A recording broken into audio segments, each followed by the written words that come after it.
Hello friends, welcome to my channel sign UPPSC. Friends, last class में हमने उत्तर प्रदेश समीक्षा अधिकारी सहायक समीक्षा अधिकारी प्रारंभिक परीक्षा 2014 में आए हुए हिस्ट्री के क्वेश्चन को सॉल्व किया था। आज हम ज्योग्राफी एंड इकोनॉमी और पॉलिटी के क्वेश्चन को सॉल्व करेंगे। चलिए देखते हैं। पहला क्वेश्चन है ज्योग्राफी से, भौतिक संरचना, अपवाह तंत्र और मानव भूगोल टॉपिक से है। शुष्कता दशा संदर्भित है, किससे संदर्भित है? तो निम्न आर्द्रता से संबंधित है। डिटेल देख लेते हैं। शुष्कता दशा का जन्म निम्न आर्द्रता के कारण होता है। वायुमंडल में उपस्थित जो जलवाष्प की मात्रा होती है उसे ही क्या कहते हैं? आर्द्रता कहते हैं। आर्द्रता को ग्राम प्रति घन मीटर में मापा जाता है। आर्द्रता को ग्राम प्रति घन मीटर में मापा जाता है। ओके, नेक्स्ट है, क्षेत्रफल के हिसाब से विश्व का दूसरा बृहत्तम महाद्वीप कौन सा है? ऑब्वियसली आपने पढ़ा ही होगा। सबसे बड़ा महाद्वीप एशिया है और देश सेकंड नंबर पे क्या है? अफ्रीका है। ठीक है। एशिया का क्षेत्रफल लगभग कितना है? 44.58 मिलियन वर्ग किलोमीटर है। अफ्रीका का लगभग 30 मिलियन वर्ग किलोमीटर है। उत्तरी अमेरिका का लगभग 24.71 मिलियन वर्ग किलोमीटर है। दक्षिण अमेरिका का लगभग 17.84 मिलियन वर्ग किलोमीटर है। अंटार्कटिका का 14 मिलियन वर्ग किलोमीटर है और ऑस्ट्रेलिया का लगभग 8.60 मिलियन वर्ग किलोमीटर है। ओके, नेक्स्ट देखते हैं। कौन सी नदी उड़ीसा में अपना डेल्टा बनाती है? उड़ीसा में महानदी बहती है। ठीक है, तो महानदी ही अपना डेल्टा बनाती है। आगे देखते हैं डिटेल। महानदी 851 किलोमीटर लंबी है। इसका जल प्रवाह क्षेत्र 1,41,600 वर्ग किलोमीटर यानी कि लगभग 1.42 लाख वर्ग किलोमीटर है। यह छत्तीसगढ़ के रायपुर जिले में सिहावन पहाड़ी से निकलकर पूर्व तथा दक्षिण पूर्व की ओर बहती हुई कटक यानी उड़ीसा के निकट अपना डेल्टा बनाती है। ओके, नेक्स्ट आगे देखते हैं। बेतवा नदी मिलती है तो किससे मिलती है? यमुना से मिलती है। ठीक है, ये बेतवा जो है वो यमुना की सहायक नदी है। डिटेल है, बेतवा नदी मध्य प्रदेश के रायसेन जिले में विंध्य पर्वत श्रेणी से उद्गमित होती है। इसकी लंबाई लगभग 654 किलोमीटर है। यह हमीरपुर यानी उत्तर प्रदेश में आकर यमुना में मिल जाती है। यमुना की अन्य सहायक नदियां और कौन कौन सी है? केन, बेतवा, टूंस, चंबल है और सिंध है। ओके, नेक्स्ट है, भारत के कितने राज्य समुद्र के किनारे पर हैं? तो कितने राज्य हैं आपके? तो बहुत बार आपने पढ़ा होगा, 9 राज्य हैं। ठीक है, भारत के 9 राज्य ऐसे हैं जो समुद्री तट से सटे हुए हैं। भारत के 9 राज्य तट रेखा से लगे हैं। ये राज्य कौन कौन से हैं? गुजरात है, महाराष्ट्र है, गोवा, कर्नाटक, केरल, तमिलनाडु, आंध्र प्रदेश, ओडिशा, पश्चिम बंगाल। ओके, भारत में सर्वाधिक लंबी समुद्री तटीय सीमा किसकी है? गुजरात की है। ठीक है, जिसकी लंबाई कितनी है? 1600 किलोमीटर है। चलिए नेक्स्ट, मानसून वन मिट्टी सिंचाई परियोजना कृषि से रिलेटेड है। भारत में सबसे अधिक उपजाऊ मृदा कौन सी है? जलोढ़ मृदा जो है वो सबसे उपजाऊ है। डिटेल है, क्षेत्रफल की दृष्टि से भारत में सबसे अधिक क्षेत्रफल पर जलोढ़ मृदा का विस्तार है। जलोढ़ मिट्टी का निर्माण नदियों के निक्षेपण से होता है। जलोढ़ मिट्टी में नाइट्रोजन और फास्फोरस की मात्रा कम होती है। इस मिट्टी में पोटासियम, चूना की पर्याप्त मात्रा होती है। भारत में उत्तर का मैदान यानी गंगा का मैदान, ब्रह्मपुत्र गोदावरी का मैदान, कावेरी का मैदान आदि जलोढ़ मिट्टी के निक्षेपण से ही बने हैं। इस मिट्टी में गेहूं, धान, अरहर, चना, मसूर, आलू, मक्का आदि उगाए जाते हैं। जलोढ़ मिट्टी के अंतर्गत बांगर एवं खादर मिट्टी आते हैं। जलोढ़ सर्वाधिक उपजाऊ मृदा है। ओके, नेक्स्ट है, साधारणतः ओरोबैंकी खरपतवार पाया जाता है। ओरोबैंकी खरपतवार कहाँ पाया जाता है? तो ये तंबाकू के खेत में पाया जाता है। डिटेल है, वैज्ञानिक भाषा में ओरोबैंकी या हिंदी में आज्ञा, ओरोबैंकी या आज्ञा के नाम से जाना जाने वाला यह परजीवी किस्म का पौधा है जो कि तंबाकू के अलावा चना, सरसों, टमाटर व जीरे की फसल को भी खराब कर देता है। चलिए नेक्स्ट है, सबसे अधिक प्रोटीन पाई जाती है किसमें? तो सोयाबीन में पाई जाती है। दिए गए ऑप्शंस में उड़द है, मटर और अरहर और सोयाबीन, तो सबसे अधिक किसमें पाई जाती है? सोयाबीन में पाई जाती है। डिटेल है, सोयाबीन मानव पोषण एवं स्वास्थ्य के लिए बहुत उपयोगी खाद्य पदार्थ है। सोयाबीन एक महत्वपूर्ण खाद्य स्रोत है। इसमें 38 से 40% क्या है? प्रोटीन पाया जाता है। 22% वसा, 21% कार्बोहाइड्रेट, 12% नमी तथा 5% भस्म होती है। सोयाबीन के अमीनो अम्ल की संरचना पशु प्रोटीन के समकक्ष होती है। ओके, नेक्स्ट है, बासमती चावल की रोपाई हेतु उपयुक्त बीज दर है कितनी है? तो ये 15 से 20 किलोग्राम प्रति हेक्टेयर जो है ये बासमती चावल की रोपाई की जाती है। 15 से 20 किलोग्राम प्रति हेक्टेयर। बासमती भारत की लंबे चावल की एक उत्कृष्ट किस्म है। इसका वैज्ञानिक नाम ओराइजा सटाइवा है। ठीक है, ओराइजा सटाइवा है। यह अपने खास स्वाद और मोहक खुशबू के लिए प्रसिद्ध है। भारत चावल की इस किस्म का विश्व में सबसे बड़ा उत्पादक और निर्यातक दोनों है। यह चावल 2 प्रकार का होता है, एक श्वेत होता है, एक भूरा होता है। ठीक है, इसकी रोपाई है तो उपयुक्त बीज दर कितनी होती है? 15 से 20 किलोग्राम प्रति हेक्टेयर। ओके, नेक्स्ट है, मुद्रा के अवमूल्यन का परिणाम क्या है? तो मुद्रा के अवमूल्यन का परिणाम क्या है? देश में आयात एवं निर्यातों का बढ़ना, देश में आयात एवं निर्यात दोनों का घटना, या ऑप्शन आपका सी है, देश में निर्यातों का बढ़ना और आयातों का घटना, और डी है, देश में आयातों का बढ़ना और निर्यातों का घटना। ठीक है, तो मुद्रा का जो अवमूल्यन होता है इसका मतलब क्या होता है? तो देश में जो है ये निर्यात का बढ़ना और आयातों का घटना होता है। ठीक है, देखते हैं इसका डिटेल। यदि किसी मुद्रा का विनिमय मूल्य अन्य मुद्राओं की तुलना में जानबूझकर कम कर दिया जाता है तो इसे उस मुद्रा का अवमूल्यन कहते हैं। ठीक है, यह अवमूल्यन परिस्थितियों के अनुसार सरकार स्वयं करती है। देश में निर्यातों का बढ़ाना या आयातों का घटाना मुद्रा के अवमूल्यन का परिणाम होता है। ठीक है, जब मुद्रा का अवमूल्यन किया जाता है तो क्या हो जाता है, इससे आपका निर्यात बढ़ता है और आयात कम होता है। ठीक है, चलिए आगे देखते हैं। ह्यूमन्स उदाहरण है, ह्यूमस उदाहरण है किसका, तो ये जैविक कोलाइडो का उदाहरण है। ठीक है, डिटेल देख लेते हैं। किसी भी मृदा में पाए जाने वाले सभी विच्छेदित कार्बनिक पदार्थों को ह्यूमस कहते हैं। ह्यूमस का निर्माण विभिन्न पादप एवं जंतु अवशिष्टों के विच्छेदन द्वारा होता है। यह विच्छेदन मृदा में पाए जाने वाले कवक एवं जीवाणु आदि करते हैं। ठीक है, जिसे ह्यूमस कहा जाता है। ओके, नेक्स्ट है, निम्नलिखित में से कौन सा राज्य इलायची के उत्पादन के लिए पहचान नहीं रखता, यानी ऐसा कौन सा राज्य जहाँ पे इलायची फेमस नहीं है या उत्पादित नहीं होता। तो ये आपका क्या है, केरल, कर्नाटक, तमिलनाडु, उड़ीसा। तो उड़ीसा में इलायची का उत्पादन नहीं होता। बाकी आपका दक्षिण राज्य जितने हैं, जैसे केरल, तमिलनाडु और कर्नाटक, यहाँ पे इलायची का उत्पादन किया जाता है। डिटेल देख लेते हैं। इलायची का उत्पादन भारत में केरल, कर्नाटक व तमिलनाडु राज्यों में होता है। उड़ीसा में, पश्चिम बंगाल, बिहार व असम के बाद सर्वाधिक जूट उत्पादन होता है। ठीक है, आगे क्वेश्चन है, मुंबई की मीठी नदी निम्नलिखित में से किस झील से निकलती है। तो मुंबई की जो मीठी नदी है वो पोवई झील से निकलती है। ठीक है, डिटेल है। मीठी नदी मुंबई में प्रवाहित होती है। इसकी उत्पत्ति का प्राथमिक स्रोत विहार झील व द्वितीयक स्रोत पोवई झील है। यह 15 किलोमीटर लंबी है। ओके, नेक्स्ट है, खनिज शक्ति संसाधन एवं उद्योग व व्यापार। भारत में कोयले का सर्वाधिक उत्पादन किस राज्य में होता है। तो कोयले का सर्वाधिक उत्पादन कहाँ होता है, उड़ीसा में होता है। डिटेल है, भारत में कोयले का सर्वाधिक उत्पादन करने वाला राज्य झारखंड है, किंतु प्रश्नगत विकल्पों में झारखंड न होने के कारण सर्वाधिक उत्पादन उड़ीसा में माना जा सकता है। ठीक है, तो आप इसका जो है आर्थिक सर्वेक्षण वगैरह पढ़ सकते हैं। ठीक है, और 2017-18 के अनुसार क्या दिया था, कोयले का जो उत्पादक राज्य क्रम से क्या है, झारखंड है, उड़ीसा सेकंड नंबर पे है, फिर पश्चिम बंगाल है। तो करंट में भी आपका झारखंड ही है। चलिए आगे देखते हैं।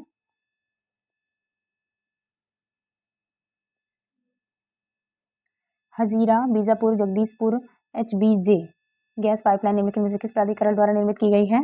तो ये gas authority of India limited द्वारा, यानी कि गेल, ठीक है, इसके द्वारा निर्मित की गई है। डिटेल है, हजीरा बीजापुर जगदीशपुर गैस पाइपलाइन परियोजना का निर्माण gas authority of India limited द्वारा किया गया है, यानी कि गेल। ओके, नेक्स्ट है, विश्व के भूगोल से स्थल मंडल से रिलेटेड क्वेश्चन है। अरावली श्रेणियां किस राज्य में स्थित हैं। तो अरावली कहाँ है आपका, ये राजस्थान में है। डिटेल है, अरावली पर्वत श्रेणी गुजरात के पालनपुर से लेकर राजस्थान और हरियाणा से होकर दिल्ली तक लगभग 800 किलोमीटर की लंबाई में विस्तृत है। दिल्ली में एक है मजनू कटीला, तो वहां तक विस्तृत है। इसका निर्माण प्री कैम्ब्रियन काल के प्रोटेरोजोइक युग में हुआ था, जो 600 से 570 मिलियन वर्ष पूर्व माना जाता है। यह भारत सहित विश्व की सबसे प्राचीन पर्वत श्रृंखला है। इसकी सर्वोच्च चोटी क्या है, गोरु शिखर है, जिसकी ऊंचाई कितनी है, लगभग 1722 मीटर है। चलिए नेक्स्ट है,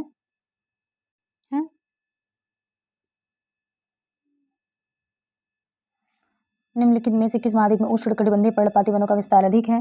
तो उष्णकटिबंधीय पर्णपाती वनों का विस्तार सर्वाधिक कहाँ आपका, एशिया महाद्वीप में है। डिटेल है, एशिया महाद्वीप में उष्णकटिबंधीय पर्णपाती वनों का सर्वाधिक विस्तार पाया जाता है। ये वन गर्मी के प्रारंभ में ही अपनी पत्तियां गिरा देते हैं। ठीक है, इसलिए क्या कहते हैं, पतझड़ या मानसूनी वन भी कहते हैं। ये वृक्ष अधिक लंबे तथा सघन नहीं होते। इनमें साल, सागौन, शीशम, चंदन, आंवला, महुआ इत्यादि आते हैं। इन वनों की लकड़ी मुलायम और मजबूत तथा टिकाऊ भी होती है।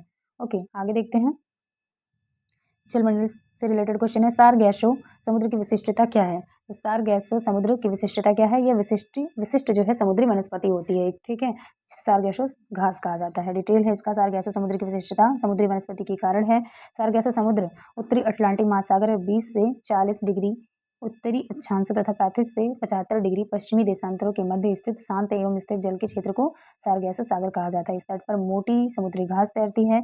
इस घास को पुर्तगाली भाषा में सारगैसम कहते हैं। इसी नाम पर इसका नाम सारगैसो सागर रखा गया है। ओके, चलिए आगे देखते हैं।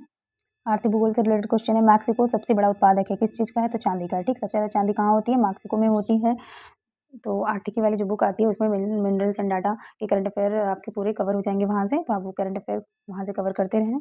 ठीक है, चलिए आगे क्वेश्चन देख लेते हैं। निम्नलिखित में से कौन सा नगर जो है सुपीरियर झील पर स्थित है। सुपीरियर झील पर कौन सा नगर स्थित है, तो डुलूथ। ठीक है, डिटेल देख लेते हैं। विश्व की सबसे बड़ी ताजे पानी की झील सुपीरियर झील है, जो कनाडा और संयुक्त राज्य अमेरिका के मध्य स्थित 5 महान झीलों में से एक है। ठीक है, तो डुलूथ जो है इस झील पर अवस्थित है। तो जो है 5 महान झीलें कौन कौन सी हैं, ये आप कमेंट करके बताइएगा, जिन्हें उंगली नुमा झीलें भी कहते हैं, 5 फिंगर लेक्स कहते हैं।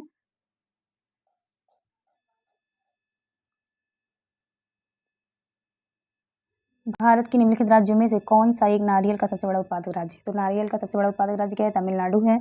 आप इसको भी करंट से अपडेट करते रहें। चलिए आगे देखते हैं। नवीनतम रिपोर्ट के अनुसार भारत विश्व में से इस्पात उत्पादन में किस स्थान पर है। तो इस्पात उत्पादन में भारत किस स्थान पे है? तीसरा स्थान रखता है।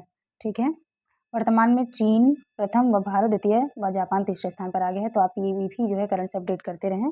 ठीक है, और नेक्स्ट क्वेश्चन है जनसंख्या नगरीकरण से। 2011 की जनगणना में उत्तर प्रदेश के किस जिले में साक्षरता दर उच्चतम थी? सर्वाधिक साक्षरता दर जो है उच्चतम कहाँ थी? आपकी कानपुर में थी, ऑप्शन के अकॉर्डिंग। ओके, चलिए नेक्स्ट देखते हैं। डिटेल है इसका। उत्तर प्रदेश का सर्वाधिक साक्षरता दर वाला जिला जो है वो गौतम बुद्ध नगर, जहाँ पे साक्षरता कितनी है? 80.1% है लगभग। और न्यूनतम साक्षरता दर वाला जिला कौन सा है? श्रावस्ती है, जहाँ पे साक्षरता दर कितनी है? 46.7%। किंतु विकल्पों के अकॉर्डिंग अगर देखते हैं तो सर्वाधिक जिले का चयन करना हो तो कानपुर, जहाँ पे 79.7% है। ठीक है, और आयोग ने इस प्रश्न का उत्तर जो है विकल्प गाजियाबाद को माना है। चलिए आगे देखते हैं। भारत में जनसंख्या घनत्व क्या है लगभग? तो भारत में जनसंख्या घनत्व जो है वो निरंतर बढ़ता रहा है। ठीक है, डिटेल देख लेते हैं। 1911 से 21 के दशक में भारत में जनघनत्व में वृद्धि ऋणात्मक -1.2 रही है। इसके पश्चात भारत की जनसंख्या घनत्व में निरंतर वृद्धि हुई है। 2001 से 2011 के दशक में जनघनत्व में 57 व्यक्ति प्रति वर्ग किलोमीटर में वृद्धि हुई है। 2011 की जनगणना अनुसार भारत का जनसंख्या घनत्व 382 व्यक्ति प्रति वर्ग किलोमीटर है। ठीक है, चलिए आगे देखते हैं। निम्नलिखित में से कौन सा एक दशक भारतीय नियोजन के इतिहास में रोजगार विहीन वृद्धि का दशक कहलाने योग्य है? कौन सा है? तो 2005 से 2015। 2005 से 2015 का जो दशक है उसे क्या कहते हैं? रोजगार विहीन वृद्धि का दशक। ठीक है, आगे इसका डिटेल देख लेते हैं। 2005 से 2015 का दशक भारतीय नियोजन के इतिहास में रोजगार विहीन वृद्धि का दशक कहलाने के योग्य है। रोजगार विहीन वृद्धि वह स्थिति है जिसके अंतर्गत अर्थव्यवस्था में उत्पादन का स्तर तो बढ़ता है, परंतु रोजगार के अवसरों में उस अनुपात में वृद्धि नहीं होती है। ऐसी स्थिति को रोजगार विहीन वृद्धि कहते हैं। ओके, नेक्स्ट है। भारत में प्रभावित साक्षरता दर की गणना की जाती है। तो भारत में जो है प्रभावित साक्षरता दर की गणना किससे की जाती है? 7 वर्ष की उम्र के ऊपर जनसंख्या की गणना की जाती है। ठीक है, साक्षरता दर की गणना की मापन है। तो ठीक है, डिटेल है। भारत में प्रभावित साक्षरता दर की गणना 7 वर्ष की उम्र के ऊपर की जनसंख्या से ली जाती है। वर्तमान में सर्वाधिक साक्षर राज्य केरल है, जबकि ग्रामीण क्षेत्र में सर्वाधिक साक्षर जनसंख्या उत्तर प्रदेश की है। ग्रामीण क्षेत्र में सर्वाधिक साक्षर जनसंख्या कहाँ है? उत्तर प्रदेश की है, लेकिन सर्वाधिक साक्षर राज्य की बात करते हैं तो केरल है। ठीक है, आगे देखते हैं। 2011 की जनगणना के अनुसार भारत की कुल जनसंख्या में नगरीय जनसंख्या का कितना प्रतिशत है? तो भारत की कुल जनसंख्या में नगरीय जनसंख्या का प्रतिशत जो है वो 31.2% है। डिटेल है। जनगणना 2011 के अंतिम आंकड़ों के अनुसार कुल जनसंख्या में ग्रामीण जनसंख्या लगभग कितनी है? 68.8% है। ठीक है, शहरी जनसंख्या 31.2% है। हिमाचल प्रदेश में सर्वाधिक ग्रामीण जनसंख्या प्रतिशतता तथा दिल्ली में सर्वाधिक नगरीय जनसंख्या प्रतिशतता पाई जाती है। यानी सर्वाधिक प्रतिशत में जो है ग्रामीण लोग कहाँ हैं? हिमाचल प्रदेश में है, और सबसे ज़्यादा नगरीय जनसंख्या की प्रतिशतता कहाँ पे है? दिल्ली में है। ओके, नेक्स्ट है। पॉलिटी से रिलेटेड आपका क्वेश्चन है, देख लेते हैं। नागरिकता, मूल अधिकार, मूल कर्तव्य, राज्य के नीति निर्देशक तत्वों से रिलेटेड है। पहला क्वेश्चन है, भारतीय संविधान में समानता का अधिकार 5 अनुच्छेदों द्वारा स्वीकृत है। तो वे अनुच्छेद कौन-कौन से हैं? तो 14 से 18 तक है। ठीक है, अनुच्छेद 14 से 18 तक क्या है? समानता का अधिकार का वर्णन किया गया है। डिटेल देख लेते हैं। भारतीय संविधान में समता का अधिकार अनुच्छेद 14 से 18 तक है। ठीक है, अनुच्छेद 14 में क्या कहा गया है? विधि के समक्ष समता की बात की गई है। अनुच्छेद 15 में धर्म, मूल वंश, जाति, लिंग और जन्मस्थान के आधार पर विभेद का प्रतिषेध किया गया है। अनुच्छेद 16 में लोक नियोजन के विषय में अवसर की समता की बात की गई है। अनुच्छेद 17 में अस्पृश्यता का अंत करने की बात की गई है, और अनुच्छेद 18 में उपाधियों के अंत की बात की गई है। ओके, नेक्स्ट है। भारत के संविधान के निर्माताओं ने मौलिक अधिकारों की अवधारणा को उधार लिया है। तो मौलिक अधिकारों की अवधारणा जो है वो किस देश के संविधान से ली गई है? तो ये अमेरिका यानी यूएसए के संविधान से ली गई है।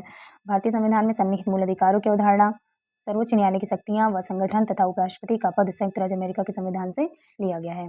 ठीक है, तो मूल अधिकारों की अवधारणा के अलावा और क्या क्या लिया गया है? सर्वोच्च न्यायालय की शक्तियां, संगठन तथा उपराष्ट्रपति का पद संयुक्त राज्य अमेरिका के संविधान से लिया गया है। ओके, नेक्स्ट है। निम्नलिखित में से कौन सा एक राज्य का नीति निर्देशक सिद्धांत संविधान के बाद में जोड़ा गया था? तो क्या जोड़ा गया था? मुफ्त कानूनी सलाह। ठीक है, ये क्या है? एक ऐसा सिद्धांत है जो राज्य के नीति निर्देशक सिद्धांत में संविधान में बाद में जोड़ा गया था, जब संविधान बन गया उसके बाद। ठीक है, 42वें संविधान संशोधन द्वारा जोड़े गए राज्य के नीति निर्देशक सिद्धांत निम्नलिखित है, कौन कौन सा है? अनुच्छेद 39 वेरी वेरी इंपॉर्टेंट क्वेश्चन है। अनुच्छेद 39 जो है शोषण से बच्चों एवं वयस्कों की सुरक्षा, ये 42वें संविधान संशोधन द्वारा जोड़ा गया।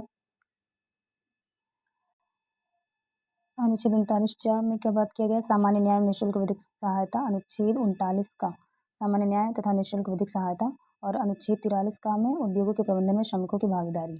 अनुच्छेद 39 में है शोषण से बच्चों एवं वयस्कों की सुरक्षा। अनुच्छेद 39 का में है सामान्य न्याय, निःशुल्क विधिक सहायता, और अनुच्छेद 43 का में है उद्योगों के प्रबंधन में श्रमिकों की भागीदारी। ये सभी अनुच्छेद जो है वो 42वें संविधान संशोधन 1976 द्वारा जोड़े गए थे। चलिए नेक्स्ट है संघ एवं राज्य संबंध प्रशासन जम्मू कश्मीर राज्य से रिलेटेड है। किनके बीच संबंधों की पुनरीक्षा के लिए सरकारी आयोग का गठन किया गया था। तो सरकारी आयोग का गठन जो है केंद्र राज्य संबंधों की समीक्षा के लिए किया गया था। ओके, आगे देखते हैं डिटेल। केंद्र राज्य संबंधों पर विचार करने के लिए वर्ष 1983 में न्यायमूर्ति रणजीत सिंह सरकारिया की अध्यक्षता में 3 सदस्यीय समिति का गठन किया गया था। इस समिति के अन्य सदस्य शिवरमन और SR सेन थे। इस समिति ने 1988 में अपनी रिपोर्ट केंद्र सरकार को सौंपी थी। ओके, नेक्स्ट है भारत के संविधान के किस भाग में संघ राज्य संबंधों का उल्लेख किया गया है। संघ राज्य संबंधों का उल्लेख जो है भाग 11 में किया गया है।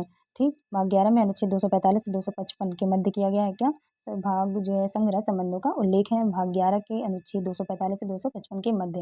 ओके, नेक्स्ट है यदि भारत के राष्ट्रपति और उपराष्ट्रपति दोनों त्यागपत्र दें तो ऐसी स्थिति में राष्ट्रपति के रूप में कौन कार्य करेगा। तो अगर राष्ट्रपति और उपराष्ट्रपति दोनों त्यागपत्र दे देते हैं तो भारत का जो सर्वोच्च न्यायालय के मुख्य न्यायाधीश हैं वो उनकी जगह पे कार्य करेंगे। डिटेल है संविधान के अनुच्छेद 65 के अनुसार यदि मृत्यु, त्यागपत्र अथवा हटाए जाने की स्थिति में राष्ट्रपति का पद रिक्त हो तो पद का कार्यभार उपराष्ट्रपति संभालेगा। यदि किन्हीं कारणों से उपराष्ट्रपति को उपलब्ध नहीं है तो उच्चतम न्यायालय का मुख्य न्यायाधीश या उसके न रहने पर उसी न्यायालय का वरिष्ठतम न्यायाधीश राष्ट्रपति की कृत्यों को संपादित करेगा। ये राष्ट्रपति उत्तराधिकार अधिनियम 1969 द्वारा प्रावधान किया गया था। न्याय व्यवस्था संघ और राज्य से रिलेटेड है क्वेश्चन। भारत में न्यायिक सक्रियता संबंधित है। तो भारत में न्यायिक सक्रियता जो है वो जनहित याचिका से संबंधित है। डिटेल है भारत के सर्वोच्च न्यायालय तथा उच्च न्यायालयों में दायर की जाने वाली जनहित याचिकाओं से न्यायिक सक्रियता के सिद्धांत का प्रतिपादन होता है। भारत में न्यायिक सक्रियता के जनक न्यायमूर्ति PN भगवती हैं। ठीक है, आगे देखते हैं। सर्वोच्च न्यायालय के नवीनतम फैसले के अनुसार सशस्त्र बल न्यायाधिकरण यानी AFT के बारे में निम्नलिखित में से कौन सा कथन सही है। उच्च न्यायालय AFT के फैसले के विरुद्ध रिट याचिका पर विचार नहीं कर सकती। ये करंट से रिलेटेड क्वेश्चन है। बी है उच्च न्यायालय AFT के फैसले के विरुद्ध रिट याचिकाओं पर विचार कर सकती है। उच्च न्यायालय AFT के फैसले के विरुद्ध रिट याचिकाओं पर मेजर से नीचे के पदाधिकारी से संबंधित मामलों पर विचार कर सकती है या उपयुक्त में से कोई नहीं। तो इसमें ऑप्शन आपका ए सही हो जाएगा। डिटेल है सर्वोच्च न्यायालय के नवीनतम फैसले के अनुसार सशस्त्र बल न्यायाधिकरण यानी AFT के फैसले के विरुद्ध रिट याचिकाओं पर उच्च न्यायालय सुनवाई नहीं कर सकता। तो अगर आपको क्लास अच्छी लगे तो please do like share and subscribe my channel. मिलते हैं नेक्स्ट वीडियो में। Thank you.